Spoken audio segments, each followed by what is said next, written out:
Good morning, you guys, and welcome to Real Talk with Tamara. As you guys come into the room, please do hit the like button.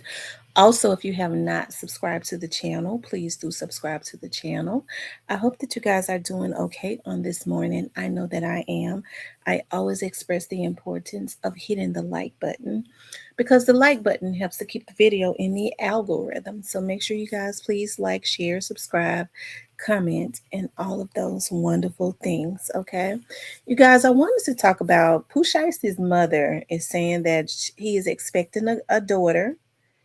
Okay. And was Pooh Shiesty comfortable with being on the outside? Okay, I'm off today, so I'm gonna try to do as many videos as I can while I um, do some papers, catch up on my history um, essays, because she gives about two a day. I'm not lying. Um, Anyways, you guys, it is 6:13 in the morning. Y'all know I wake up early. I want to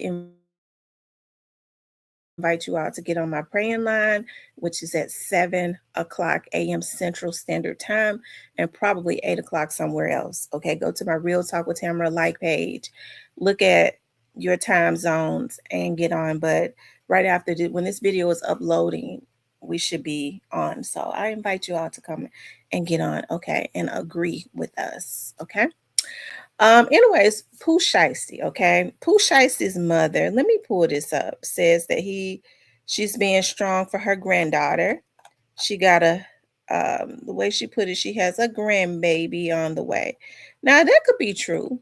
You know, a lot of times, what will happen is when these guys are looking at serving a lot of time, they'll say that they'll go get married, okay, or they'll say that they're having children and things of that nature. College kid says Mama Shiesty announces Pooh Shiesty is expecting a child. And in the post she says, I'm staying strong for my granddaughter. You see the ultrasound picture, and then she put Pooh Shiesty at Pooh Shiesty, okay? And she got a lot of hearts. So congratulations on that. You know, hey, it might be the best thing for him if this is true. And is not a, what do they call it? A defense tactic. Okay, if this is true and not a defense tactic. A defense tactic is tactics that they come up with to try to present to the courts, to give the judge reasons to, or the jury reasons to be lenient on you. Y'all know I'm going to law school, right? Okay. I mean, and of course, I work. I guess the federal prosecutor's office could be looked at as a law firm too. So that's what um, law tactics are, what they call law tactics. So I don't know. I kind of think, the prosecutors, the lawyers, all, whether it's federal or state, I think, even with, they know the defense tactics because a lot of them they've been defense attorneys, okay, or yeah, they worked as defense attorneys, got tired of the rat race and started going to work for the government. So, a lot of times those are defense tactics. It makes you look like, okay, well, um, it will sometimes depending on the judge, depending on the jury. Well, he has a newborn child. At first, he didn't have anything, now he has something to live for.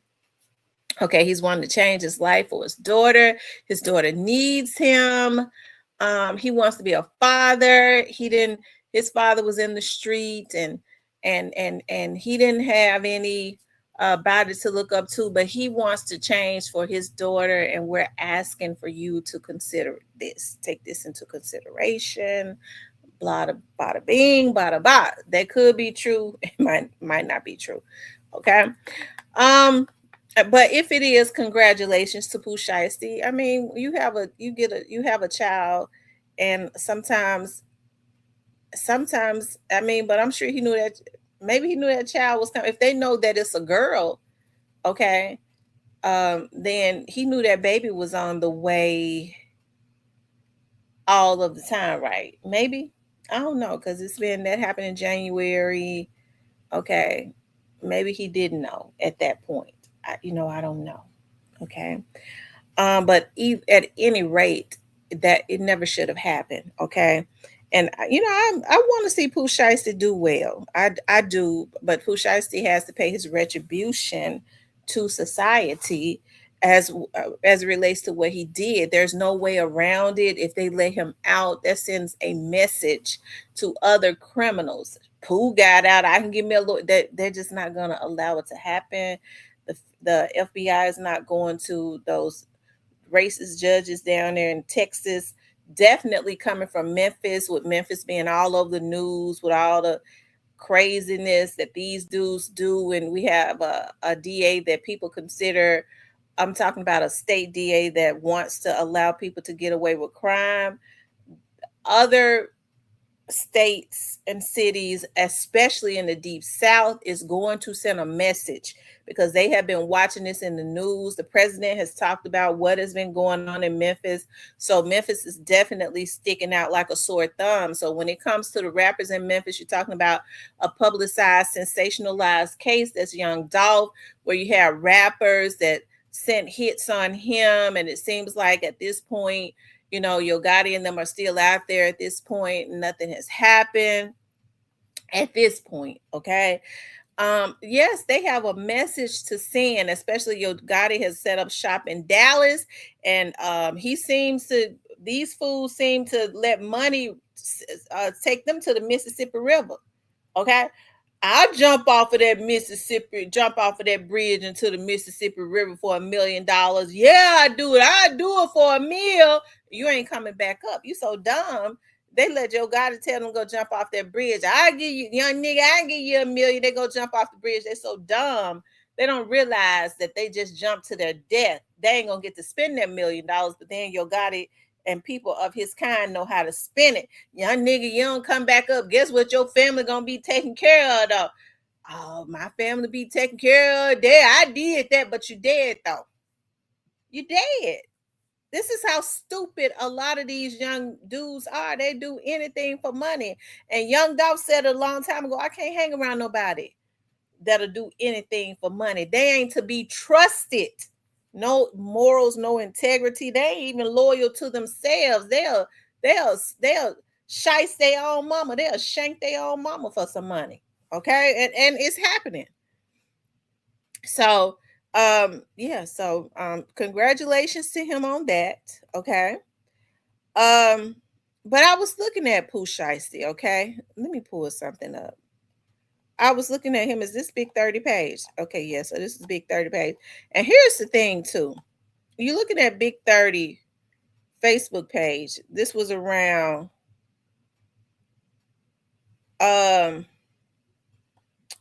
like after the time after this happened this year. They ain't have no, I mean, you look at the type of stuff that they were posting. You look at just after this happened, no effect of what they've done, no type of conscience about what they've done. He's sitting up talking about free my bro, even though they lying. Sometimes you gotta do what you gotta do. Okay, he posting stuff. It seemed like to me promoting certain things. Um,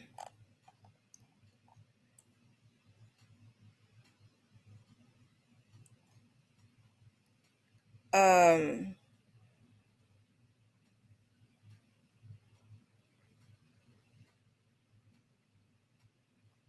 hold on.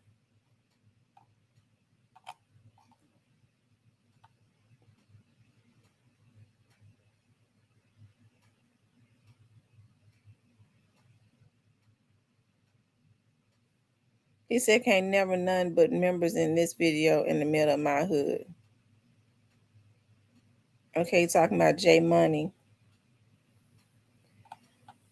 Um,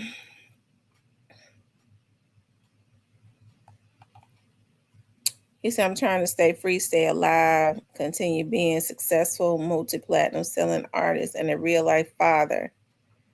Okay.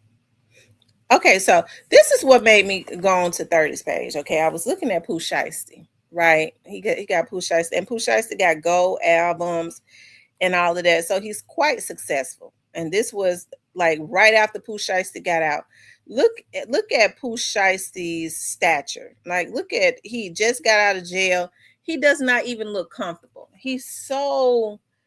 Um he's so institutionalized, like his stature, like he doesn't even have the confidence of I mean, you could tell that he's just used to being in jail.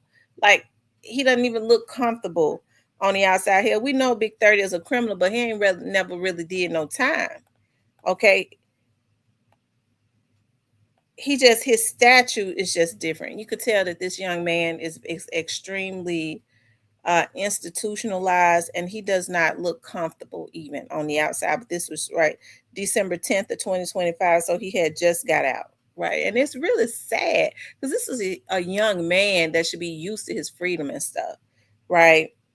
I mean, even right here, he looks awkward, and he could be just a reserved type person because I get to thinking about even with me, people might think that I'm in real life because I be on here talking the way I am, hollering and screaming and stuff. And you make me mad, I will in real life. But in real life, I'm real shy and reserved. Like I don't talk, I don't do no talking. Okay, I'm very observant. But he just looks awkward being out. Okay,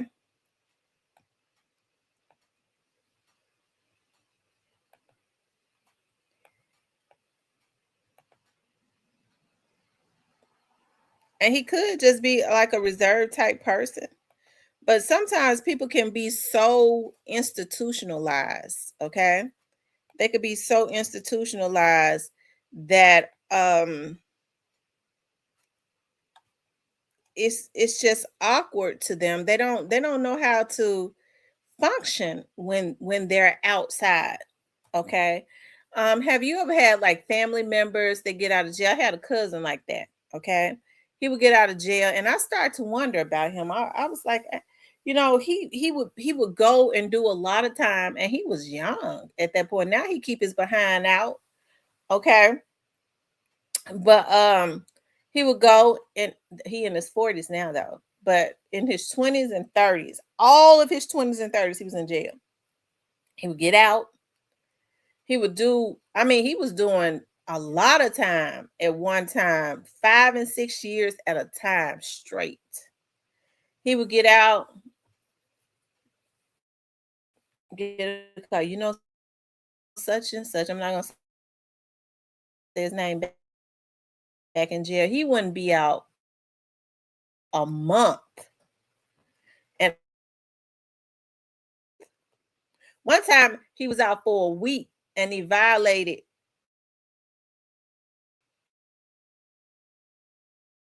and it seemed like he couldn't function. And then he thought he was gonna be kind of good. I love you. I said, oh, I'm, I don't.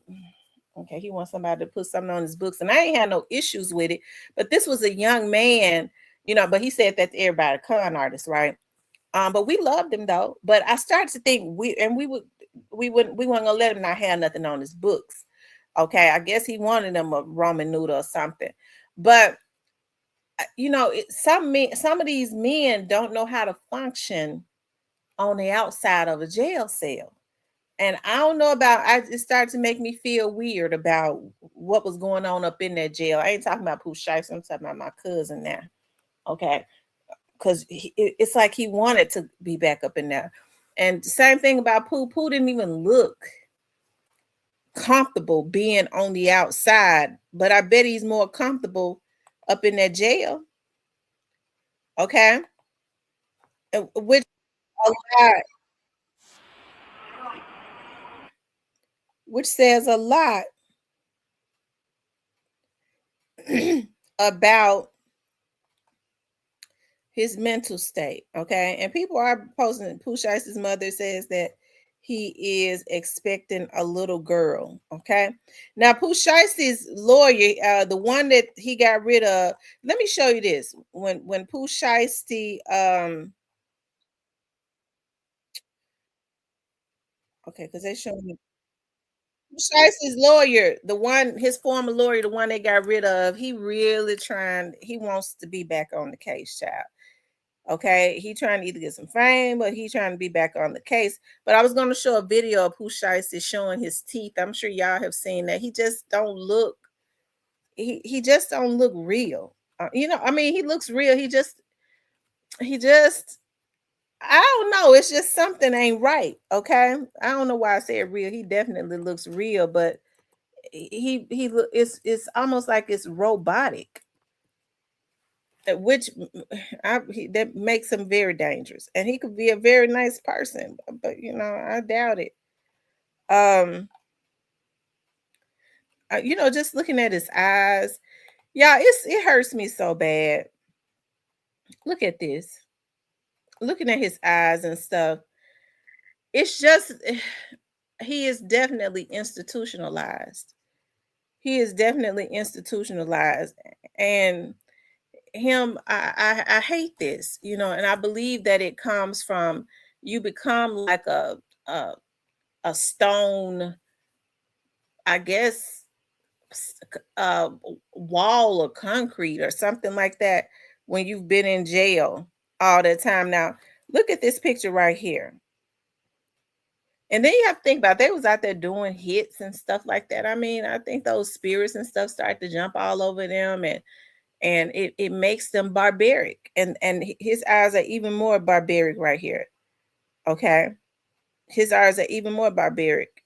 So his eyes look lifeless, and it is very hurtful because God had given this young man a talent, and it's so unfortunate that he's institutionalized and um all of the things, as it relates to what was going on with him, evidently his environment too, because it seems to me that the people that should have been pushing him away from the lifestyle, even before he got as big as he is as a rap, was actually cultivating that and encouraging it, which is very hurtful and sad to me. Okay. But child, this the lawyer right here. He gonna Lord, they need to put him back on the team because he wants to do it. He Here you go right here. Let's listen to what he got. Calling me and all right, let's talk Pooh Shiesty. Everyone has been calling me and texting me and DMing me. Why would anybody be calling and texting and DMing him? He's not on the case. Okay. He want his 5 minutes that he begging to get back on the case, but okay. For an update on Pooh's case, and because this alleged video came out. So let me tell you a couple things. Number one is I think it's pretty nasty work that there's leaks coming from the U.S. Attorney's Office in Texas on evidence that they feel will benefit their case. Of course, they're not leaking evidence that will not benefit their case. That's the first part of that. Now let's look at the actual video itself. It does not negate my argument, my legal argument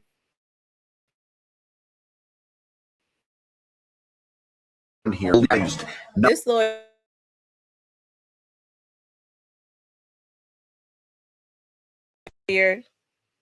This lawyer is full of crap, and it's a good thing that they got him off of the case, because what he wants to do is, I don't know what happened, but I probably have to play it again because somehow I was on mute. Um, what he would do is make the jury mad. I mean, what he's doing is he wants you. He's trying to state that you didn't see what you saw, um, or he's an incompetent lawyer, because I mean it's obvious that it was a kidnapping. That is definitely the definition of a kidnapping. Rather it's federal or state. When someone is trying to leave, I mean, obviously he says a contract, he's still on 1017 or whatever. Of course he is, because it was illegal. The contract was signed. We saw that in his father's hand. It was illegal, right? So he'll piss a jury off with his lies, right? You trying to play in the face of the jury. Um, let's see, federal kidnapping.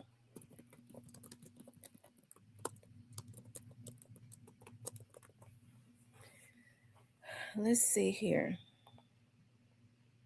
Let's see here, guys. It says the unlawful seizure. This a federal kidnapping is the unlawful seizure, confinement, or holding of a person for ransom, reward, or otherwise which crosses state lines, involves federal property, or targets a federal official. Okay. Let's see. The victim is willfully transported across state lines or international borders. The crime occurred within a special maritime, territorial, or aircraft jurisdiction in the United States.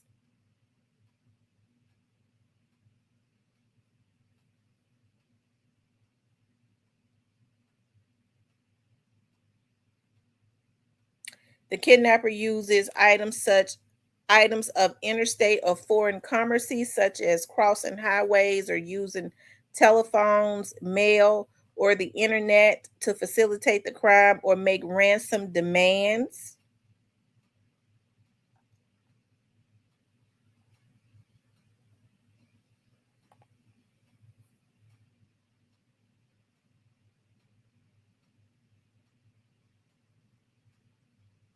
Hold on, you all.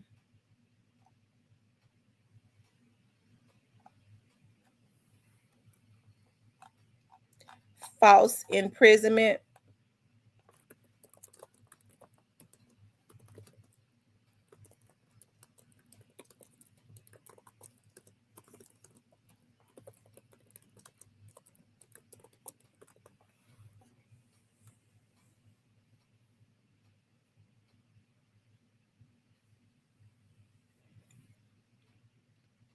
A planned The kidnapping of Gucci Mane became a federal case primarily because it involved a planned armed plot across multiple state lines and used interstate facilities to commit an extortion and robbery.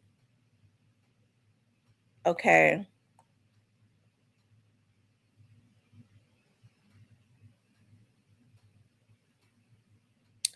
The 9 individuals charged traveled from Tennessee and other locations to Texas to carry out the premeditated robbery and kidnapping. And they won't be able to argue that they did not, because afterwards they got back on the bus. Child, they wouldn't even rent them a car, nothing. They put them on the bus. They got put them on the bus back to Tennessee. Okay, so maybe they're gonna try to argue against that.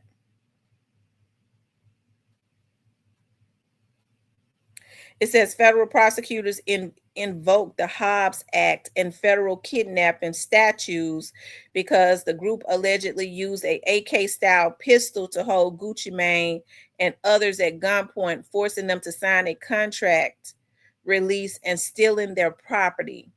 Okay, the Hobbs Act.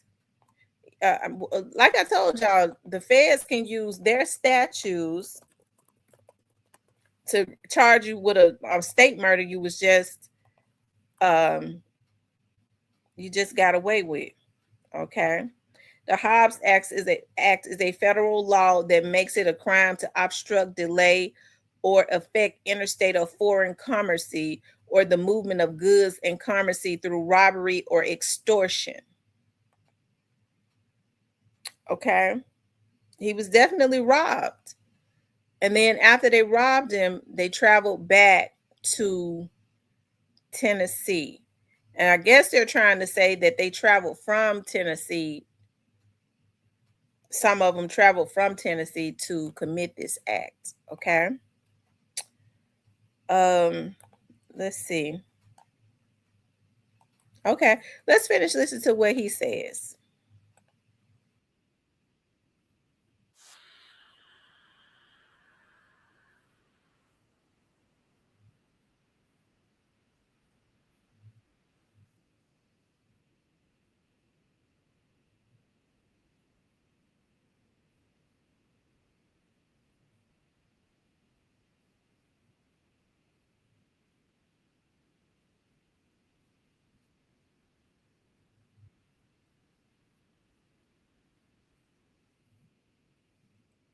He has an argument there.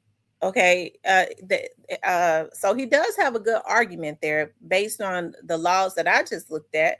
But here's the thing that's going to get him: he's omitting the weapon, the machinery type weapon, made it federal. We saw that. Okay, and so what he's going to try to say, what they're going to argue is, see, this is how I know they're going to start splitting all of them up. You didn't see Pooh Shiesty with a machinery type weapon. You saw this young man. So, but what does that have to do with Pooh Shiesty? Okay, because clearly I just read the law. It says a machinery being held with a machinery type weapon makes it federal. Makes it federal. They can argue that they didn't come from Tennessee; they was already in Dallas, blah blah blah. But we saw them. We saw him raise that machinery type weapon up. So next, their argument is going to be, well, Pooh Shiesty didn't have it. He's trying to argue what's going to make the jury mad. As he said, well, nothing happened. He's still on 1017. Okay. But we saw the paperwork. He said, I just signed the paperwork. He made Gucci say, I just signed it. You off. So is he going to try to, just because he's still on there, you're going to try to trick the jury and make the jury believe, well, he's still on there? So, I mean, nothing happened. So that's because they was arrested and it's illegal. That's why. Okay.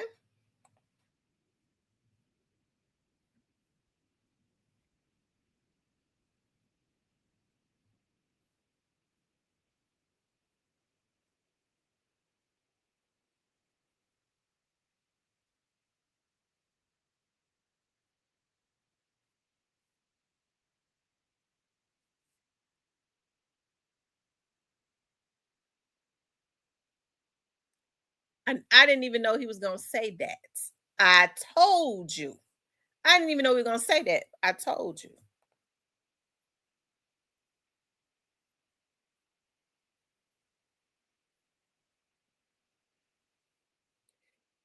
Now, this is where the division happens. Okay. Now we're laying everything at the feet of Pooh sent out. I had not seen that. I didn't know he was going to say it. I didn't know he was going to say it. But I told y'all that he was going that's an argument. I know how attorneys do. I'm in federal court with them several times a week. Okay? I know how they do it. Okay? So this is how, okay, well, his allegiance is to the person, a Pooh. Okay? So this is when the federal public defenders, when they start dividing them up and putting it all on their client. Hey, listen, you might want to, throw yourself a lifeline. They putting everything at your feet now. So what we got to do is make the playing fields even, because you're about to get 100 years. Okay? They got the high priced attorneys, and they're going to put it at the feet of the ones that are that have the public defenders. Okay, and that's when you're going to see fireworks. Okay, that's when you're going to see World War III start, because then everybody is going to, them federal public defenders are going to start saying that you need to throw yourself a lifeline. You about to get 100. But it's obvious Pooh was there. Okay, he was in the video, and he was coerced. He made them say it. And his daddy was there with the paperwork. I don't know how they're gonna get out of that. So we see that his defense was, and it's gonna be with the other defense attorneys. We're gonna put everything at the feet of the little dudes that ain't got nothing. That the sent outs. They jumped on They're the ones that jumped on the bus that came from Memphis and then jumped on the bus and went back to Tennessee. But what's making it federal, they can argue all that other stuff, but that gun, that machinery type gun, is definitely federal. Makes it, that's what, see, he's showing y'all, talking about partial stuff. Okay, a lot of that other stuff can be argued, but that weapon that was held up with pulling them in there, is obvious that he tried to leave out that weapon. Even if they argue this is not a federal kidnapping, him having that machinery type weapon made it federal. Okay. Anyways, y'all, I'm loving learning about law. I'm so happy I'm going to law school. Okay. Anyways, you guys, I want you all, I got to get ready to get on my praying line. Make sure you all, my praying line is going to be on by the time this uploads. You know, it will probably already be after 7 o'clock. But if not, you all get on, okay? Make sure you go to Real Talk with Tamara. I got 15 minutes. Let me pull up the numbers so that you all can see it, okay? So that